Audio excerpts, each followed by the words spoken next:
Ask any child what they want to be when they grow up, and chances are something to do with space might be on that list. Elio Morillo is known as the space mechanic on social media, and he has gained a following, educating and exciting people about the behind-the-scenes work of space exploration. And now he is sharing his journey from a tumultuous childhood in Ecuador and Puerto Rico to NASA engineer and beyond in a new memoir called The Boy Who Reached for the Stars.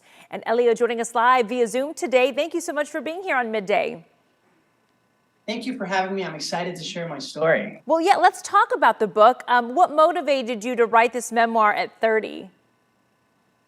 I think the idea for me was always something that I would do way later in my life.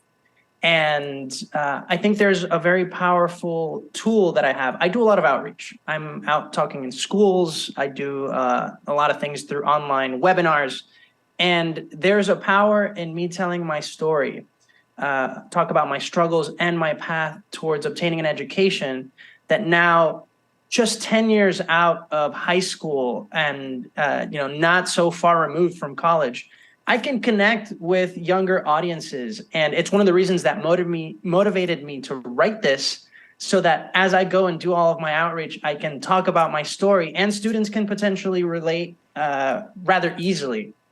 Well, you dropped some pretty serious wisdom in the first couple of pages of the introduction. In one section, you wrote about deep burnout. And one quote, you say that you talked about needing to make room in the vastness of space for the vastness of myself. So let's talk about that and those realizations. Yeah, I think for many of us that are part of this immigrant community and have seen our parents work 2-3 jobs to make ends meet, it's been very easy for us to learn these behaviors. I'll speak for myself and almost cope with my day-to-day struggles by really diving into work. And I've learned that there's a balance, and I've learned the hard way, where I ultimately did fall into a burnout. I fell into depression, and frankly, something I'm still working to get out of.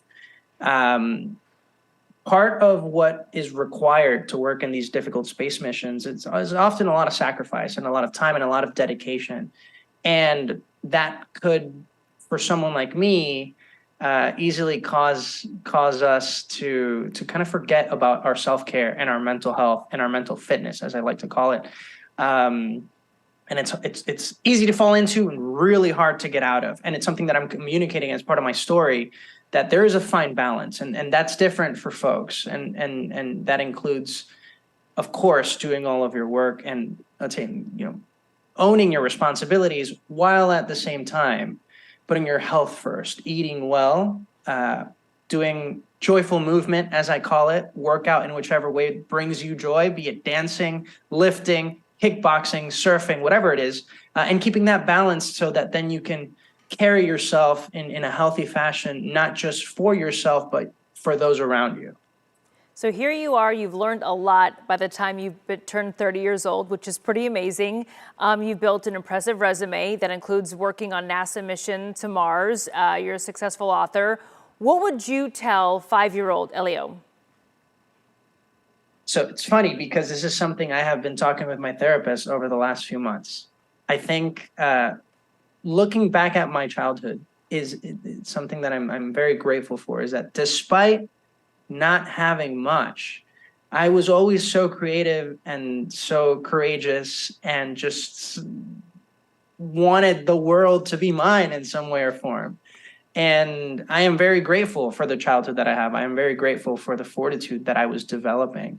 And because of the experiences I was having, in certain occasions and for certain things, I had to grow up a bit faster than expected.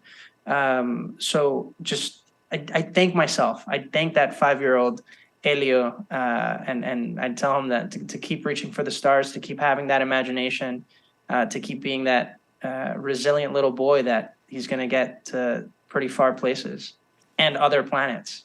Well, listen, you've already come very far by the age of 30, so we look forward to watching you. Thank you so much for sharing just part of your story with us, and we are appreciative very much, and good luck to you. Thank you so much. Now I'm involved in lunar missions. As I like to say, it's a shorter commute from Mars, so I'm very excited for what's to come. You got a big career ahead of you. Thank you so much. We appreciate it, Elio. Thank you.